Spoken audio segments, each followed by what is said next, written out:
Welcome to Point Education. Let's make learning fun and easy. Subscribe and let's begin. Last topic है हमारा इस chapter का electric power.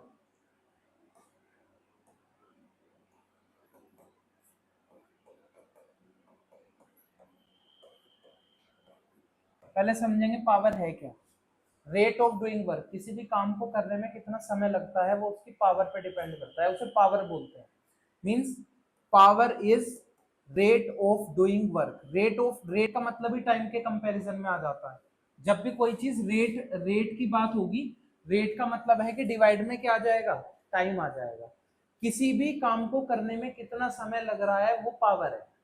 कहते हैं तेरे अंदर तो ज्यादा पावर है, तो इस काम को जल्दी कर देगा। तो हम उस काम को, उस वर्क को किससे रिलेट कर रहे हैं, टाइम से। किससे रिलेट कर रहे हैं, टाइम से। जब भी हम किसी चीज को, किसी भी वर्क को, किसी भी काम को टाइम से कंपेयर करते हैं तो एक वर्ड निकल के आता है पावर। होता है ना, घर नॉर्मली भी अगर हम घर में कुछ भी काम करते हैं, अरे भाई तेरे में तो ज्यादा ताकत है, तू जल्दी कर देगा, तो वर्क और टाइम का एक दूसरे के साथ जो कॉम्बिनेशन है उसको क्या बोलते हैं, पावर बोलते हैं। ठीक है, सिंपल डेफिनेशन इसकी, power is the rate of doing work. ये तो डेफिनेशन तो इतनी ही है सिर्फ, और rate of consumption of energy, या दूसरी लैंग्वेज में बात करें कि कितना हम एनर्जी कंज्यूम कर रहे हैं टाइम के रिस्पेक्ट में, वो भी पावर है। मतलब वर्क किसकी फॉर्म में स्टोर होता है, एनर्जी की फॉर्म में। इसी वर्क को हम एनर्जी भी बोल सकते हैं, और यही हमारा फॉर्मूला E/T बन सकता है। E मतलब यहाँ पे क्या है, एनर्जी है। और एनर्जी और वर्क कुछ नहीं होते, ये हम 9th में पढ़ चुके हैं। काइनेटिक एनर्जी के फॉर्मूले निकालते थे, तो काइनेटिक एनर्जी किस में निकलता था, वर्क के फॉर्म में। और वही वर्क को क्या बोल देते थे फिर हम, ये किस फॉर्म में स्टोर है, किस फॉर्म में स्टोर है, ये एनर्जी की फॉर्म में स्टोर है। तो यहाँ पे पावर दोनों तरीके से डिफाइन किया जा सकता है। हम पावर को ये भी बोल सकते हैं कि power is work done per unit time, या power is energy per unit time. Means हम कितने टाइम में कितनी एनर्जी कंज्यूम कर रहे हैं उसको हम क्या बोलते हैं, पावर बोलते हैं। क्या बोलते हैं, पावर। अब हम इस इलेक्ट्रिक पावर का एक फॉर्मूला बनाएंगे। 2-3 फॉर्मूले हैं, एक फॉर्मूले से सारे फॉर्मूले निकल जाते हैं। पहला, पावर क्या है, पावर है हमारा वर्क डन अपॉन टाइम। अच्छा, इसकी एसआई यूनिट क्या होती है, एसआई यूनिट होती है इसकी वोट। क्या होती है, वोट। और इसको कैपिटल डब्ल्यू से डिनोट करते हैं, एसआई यूनिट। ठीक है, अब ये इसमें ना एक डिफाइन, जैसे सब हमने क्या था, define 1 joule, sorry define 1 ampere, define 1 volt, ऐसे ही क्वेश्चन आता है डिफाइन 1 वोल्ट। तो 1 वोल्ट हम कब बोलेंगे, तो पावर 1 वोल्ट कब होगा, तब होगा जब 1 जूल एनर्जी होगी और 1 सेकेंड होगा। इसका मतलब क्या है, इसका मतलब क्या है, जब हमें 1 जूल ऑफ वर्क को करने में कितनी देर लगती है, 1 सेकेंड लगते हैं, तो कितना पावर जनरेट होता है, 1 वोल्ट जनरेट होता है। मींस अगर मैं 1 जूल ऑफ वर्क 1 सेकेंड में कर पा रहा हूं तो मेरे अंदर कितनी पावर है, 1 वोल्ट की पावर है। तो 1 वोल्ट पावर का मीनिंग क्या होता है, इट इज द, देखो इसमें लिखा हुआ भी, इन्होंने तो अलग लैंग्वेज में दिया हुआ है, अलग फॉर्मूले में, तो अलग अलग फॉर्मूले से हम इसको डिफाइन कर सकते हैं। जैसे देखो इसमें नेक्स्ट, इसके फॉर्मूले कैसे बने, इन्होंने फॉर्मूले के अकॉर्डिंग डिफाइन कर दिया अलग। इन्होंने पहले फॉर्मूला बनाया, फिर इन्होंने 1 वोल्ट डिफाइन करा। बाकी मेन डेफिनेशन इसकी work done per unit time होती है, तो हम इससे भी डिफाइन कर सकते हैं। अब पावर का फॉर्मूला क्या है, power is equals to W upon T. अच्छा, वी का फॉर्मूला क्या होता है, work done per unit charge, ये हमें सबको पता है। तो यहाँ से हम वर्क डन की वैल्यू निकालेंगे, तो वर्क डन क्या आ जाएगा, वी क्यू, और वी क्यू को हम ऊपर रख देंगे इसमें, तो P किसके इक्वल आ जाएगा हमारा, वी क्यू अपॉन में टी। अच्छा, ये Q अपॉन टी क्या होता है, चार्ज पर यूनिट टाइम क्या होता है, करंट। क्या होता है, चार्ज पर यूनिट टाइम क्या होता है, करंट। तो इसकी जगह आ जाएगा I, तो P इज इक्वल्स टू क्या हो गया, VI। ये हमारा फॉर्मूला है पावर का, इसका फॉर्मूला है ये पावर का। अब इससे 2 फॉर्मूले और बनते हैं, जैसे कि एक हमें दिख रहा है इसमें P is equals to I square R, और दूसरा है V स्क्वायर अपॉन आर। ये कैसे निकलेंगे, ये निकलते हैं ओम्स लॉ लगा के। ओम्स लॉ क्या है, V is equals to I R. अगर मैं V की जगह यहाँ पे क्या पुट कर देता हूँ, आई आर रख देता हूँ, तो I R into I, solve करोगे तो बनेगा आई स्क्वायर आर। एक बार हमने आई की वैल्यू पुट कर दी, अब एक बार आर की वैल्यू पुट करेंगे। ओम्स लॉ से आर की वैल्यू निकाल लो, सॉरी एक बार हमने V की रख दी, एक बार आई की रखेंगे, तो यहाँ से आई की वैल्यू v अपॉन आर आ जाएगी, तो v into V upon R, formula क्या बनेगा हमारा v स्क्वायर बाय आर। तो टोटल पावर के 3 फॉर्मूले हैं, एक तो p equals to V I, एक है p equals to I square R, और एक है p equals to V square upon R. तो ये तीनों फॉर्मूले हैं, इन तीनों फॉर्मूले के अकॉर्डिंग ही हम क्या डिफाइन कर सकते हैं, 1 वोट डिफाइन कर सकते हैं, और एक हमारा जनरल फॉर्मूला है। तो टोटल कितने फॉर्मूले हो गए, 4 फॉर्मूले हो गए। एक हो गया power is equals to work done upon time, एक हो गया p is equals to V I, एक हो गया p is equals to I square R, और एक हो गया हमारा p is equals to V square upon R, जो भी क्वेश्चन में हमें दिया हुआ है। बाकी मेरे अकॉर्डिंग सिर्फ तुम्हें 2 चीजें पता होनी चाहिए। पहला क्या पता होना चाहिए, p is equals to V I पता होना चाहिए, और v is equals to I R पता होना चाहिए, ओम्स लॉ। इन दोनों का यूज करके हम कोई भी न्यूमेरिकल कर लेंगे। जरूरी नहीं है कि तुम बाकी के सारे फॉर्मूले याद रखो, बस जब जरूरत पड़ जाती है, बहुत बार एमसीक्यू में आ जाता है कि which of the following formula is not the formula of power, कुछ इस तरीके से। तो 3 दे रखे होंगे जो पावर के फॉर्मूला है, 4th वाला नहीं है। तो बस हमें या तो तुम्हें वैल्यू पुट करके निकालने आने चाहिए, बट मेन तो p is equals to V I, तो हमें याद रखना ही रखना है। क्लियर है सबको? जो मैं भी समझा रहा था, अब हम इलेक्ट्रिक पावर का कमर्शियल यूज क्या है, कैसे इलेक्ट्रिकल एनर्जी का हम अपने घर में यूज करते हैं वो समझेंगे। Electrical energy is the product of power and the time. अभी हमने किया था कि पावर क्या थी, एनर्जी अपॉन टाइम, और अगर मैं एनर्जी का निकालूं यहां से, तो एनर्जी क्या है, पावर इनटू टाइम। एनर्जी क्या है, पावर को अगर टाइम से मल्टीप्लाई कर दे तो हमें एनर्जी मिलेगी। तो वही चीज ये कह रहा है कि electrical energy is the product होता है किसका, किसका प्रोडक्ट होता है, पावर और टाइम का। अगर मैं यहाँ से यूनिट निकालूं, तो सपोज करो इसकी यूनिट क्या है, वोट है, और टाइम की यूनिट क्या है, आर है। आर्स में अगर हम चेक कर रहे हैं, तो यहाँ से एनर्जी की यूनिट क्या निकल के आई, वोट आर। क्या निकल के आई, अगर यही वोट, अगर यही पावर किलो वोट में प्रेजेंट है, तो यही एनर्जी हमारी किस में होती है, किलो वोट आर्स में प्रेजेंट होती है। किसमें प्रेजेंट होती है, किलो वोट आर। इसका मतलब क्या है, अगर मैं वोट की बात करूं, तो वोट का मतलब क्या है, 1 आवर में कितनी कितनी एनर्जी कंज्यूम करना, 1 वोट ऑफ पावर का यूज करना, या 1 वोट एनर्जी का यूज करना। तो 1 watt hour is the energy consumed when 1 watt of power is used for 1 hour.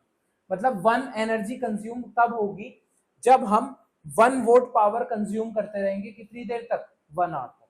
मतलब 1 आवर तक 1 वोट पावर का यूज करना, क्या है उसका मतलब, हम कितनी एनर्जी कंज्यूम कर रहे हैं, 1 वोट आवर कर रहे हैं। लेकिन अगर मैं इसी को किलो वोट आवर कर दूं, इसका मतलब है कि 1 आवर में हम कितनी पावर यूज कर रहे हैं, 1 किलो वोट आवर, और 1 किलो वोट आवर में कितने वोट होते हैं, 1000 वोट। मीन्स अगर आप 1000 वोट ऑफ पावर का यूज करोगे 1 घंटे तक, तो हमारी 1 किलो वोट आवर का एनर्जी का कंजम्पशन होता है। मतलब नॉर्मल एसी जो होता है, ये अगर 24 डिग्री पे चलता है, 24 डिग्री पे चलता है, तो ये 1 आवर में 1 यूनिट का कंजम्पशन करता है नॉर्मली। अगर आप इसे 22 पे, 18 पे, 16 पे चलाओगे, तो पावर कंजम्पशन बढ़ जाएगा फिर। तो 1 यूनिट का मतलब होता है यहाँ पे, तो जो कमर्शियल यूनिट जो होती है एनर्जी की, उसे हम क्या बोलते हैं, किलोवाट आवर बोलते हैं। और इसी को हम कॉमनली क्या वर्ड से यूज करते हैं, यूनिट नाम से जानते हैं। अब जैसे हमारे घर में जो मीटर है, उसमें जो इलेक्ट्रिसिटी की जो यूनिट्स यूज होती है ना, कि इस बार हमने 20 यूनिट एनर्जी यूज करी, तो 20 यूनिट एनर्जी का मतलब है हमने 20 किलोवाट आवर एनर्जी का कंजम्पशन किया है।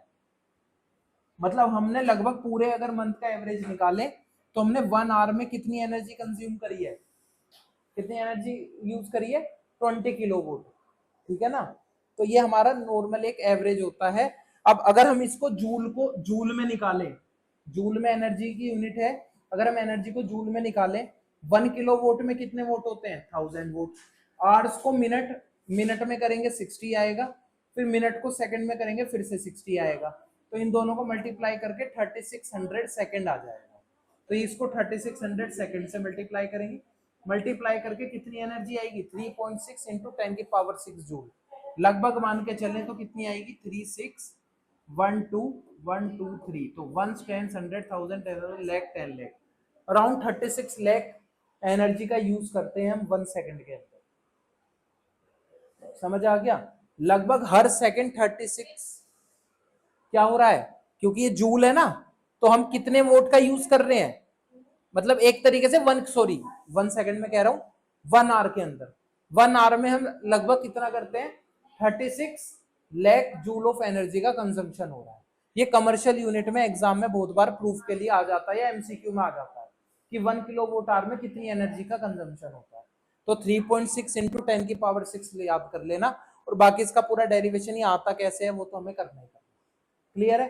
कमर्शियल यूनिट को यूनिट के नाम से हम जानते हैं, वो यूनिट कुछ नहीं होता, वो यूनिट क्या होता है, 1 किलोवाट आवर होता है। ठीक है, देखो गिवन क्या है, ये यहाँ पे साइंस की केस स्टडी में कुछ गिवन नहीं होता कि तुम्हें कुछ हेल्प मिलेगी केस स्टडी के क्वेश्चन से। बस समझ जाओ कि ये कुछ रेजिस्टेंस के फैक्टर है, तो इसका मतलब हमें पता है आर डायरेक्टली प्रोपोर्शनल होता है लेंथ के, आर इनवर्सली प्रोपोर्शनल होता है किसके, क्रॉस सेक्शन एरिया के। बाकी टेम्परेचर पे डिपेंड करता है, नेचर ऑफ द मटेरियल पे डिपेंड करता है। तो ये सब चीजें इन्होंने दी हुई है। उसने एक सर्किट कंप्लीट करा, ये करा, उसने एक निक्रोम वायर मतलब निक्रोम वायर का यूज करा बनाने के लिए जिसकी लेंथ एल है। After plugging the key note the current ammeter, उसने करंट नोट किया, कितना करंट उसमें पास हो रहा है। Ayesha put nichrome wire of same thickness but twice the length, उसने क्या करा, आयशा ने निक्रोम वायर का यूज किया same thickness but twice the length, मतलब दोनों ने वायर यूज की, इसने तो एक वायर यूज करी, किसने, श्वेता ने, ठीक है ना, जिसकी लेंथ एल है। सेकंड इसी में आयशा ने सेम थिकनेस की वायर यूज की, मतलब क्रॉस सेक्शन एरिया सेम है उसका, बस उसकी लेंथ डबल हो गई 2l। लेंथ क्या यूज करी है उसने, 2l यूज करी है। Next Samriddhi copper wire of length l and same thickness, same thickness length के साथ उसने प्लग करा, इसकी कॉपर, इसकी निक्रोम वायर थी और इसकी कॉपर वायर है और इसकी लेंथ l है। ठीक है, बस इसमें फर्क क्या है, इसमें डिफरेंस क्या है कि इसकी वायर कॉपर वाली है। ये कह रहा है कि if the ammeter reading is x, अगर निक्रोम वायर की लेंथ l थी तो इस केस में करंट जो है वो x शो कर रहा है, x एम्पियर आ रहा है एक तरीके से। तो अब ये कह रहा है कि अगर m मीटर की रीडिंग लेंथ जो है निक्रोम वायर की डबल कर दे, क्या कर दे, डबल कर दे, तो उससे क्या फर्क पड़ेगा। देखो लेंथ जो है रेजिस्टेंस के डायरेक्टली प्रोपोर्शनल है, जब तुम लेंथ को डबल करोगे तो उसका रेजिस्टेंस भी डबल हो जाएगा, और रेजिस्टेंस डबल हो जाएगा तो उसका करंट हाफ हो जाएगा। करंट क्या हो जाएगा, हाफ, क्योंकि करंट और रेजिस्टेंस एक दूसरे के क्या है, इनवर्सली प्रोपोर्शनल है। तो हमारा जैसे ही इसमें लेंथ हम डबल करेंगे तो लेंथ डबल करने से जो हमारा करंट होगा, जो पहले x था, अब वो हमारा करंट क्या हो जाएगा, x/2 हो जाएगा। ये चीज सबको समझ आ गई। What happened to the ammeter reading if the area of cross section of nichrome wire is double? ये कह रहा है कि क्या होगा अगर हम क्रॉस सेक्शन एरिया को क्या कर दे, डबल कर दे। अगर हम क्रॉस सेक्शन एरिया को डबल कर देते हैं, क्रॉस सेक्शन एरिया को क्या कर देते हैं, डबल कर देते हैं, 2 एम्पियर कर देते हैं, तो हमारा रेजिस्टेंस हाफ हो जाएगा। रेजिस्टेंस क्या हो जाएगा, रेजिस्टेंस क्या हो जाएगा, हाफ, और रेजिस्टेंस हाफ हो जाएगा तो करंट क्या हो जाएगा, डबल हो जाएगा। तो इस केस में जो हमारा करंट आएगा वो 2x आएगा। करंट क्या आएगा, 2x आएगा। Third, define resistivity and SI unit, compare the resistivity of an alloy with its constituent metals. देखो रेजिस्टिविटी मेन हमें मैंने बताया था कि resistivity is defined as the resistance. Resistivity किसकी तरह डिफाइन की जाती है, रेजिस्टेंस की तरह डिफाइन की जाती है जब हमारी लेंथ 1 मीटर होती है और cross section area 1 metre square होता है। और इसका फॉर्मूला क्या था, R is equals to rho L by A. तो यहां से अगर मैं रो निकालूंगा तो रो की वैल्यू आएगी RA बाई एल। तो ये वैल्यू क्या हो जाएगी, मींस रो किसके बराबर हो जाएगा, रेजिस्टेंस के बराबर हो जाएगा जब लेंथ 1 मीटर होगी और एरिया हमारा 1 मीटर स्क्वायर होगा। और इसकी एसआई यूनिट मैंने क्या बताई थी, क्या होती है, ओम मीटर बताई थी। क्या बताई थी, ओम मीटर बताई थी। और रेजिस्टिविटी कैसे कंपेयर करेंगे, तो रेजिस्टिविटी सिर्फ किस पर डिपेंड करती है, मटेरियल के ऊपर डिपेंड करती है, ना कि लेंथ और एरिया के ऊपर डिपेंड करती है। समझ आ गया, टेम्परेचर पे डिपेंड करती है। क्लियर है, लेंथ और एरिया पे डिपेंड नहीं करती। ये हमारी क्या है,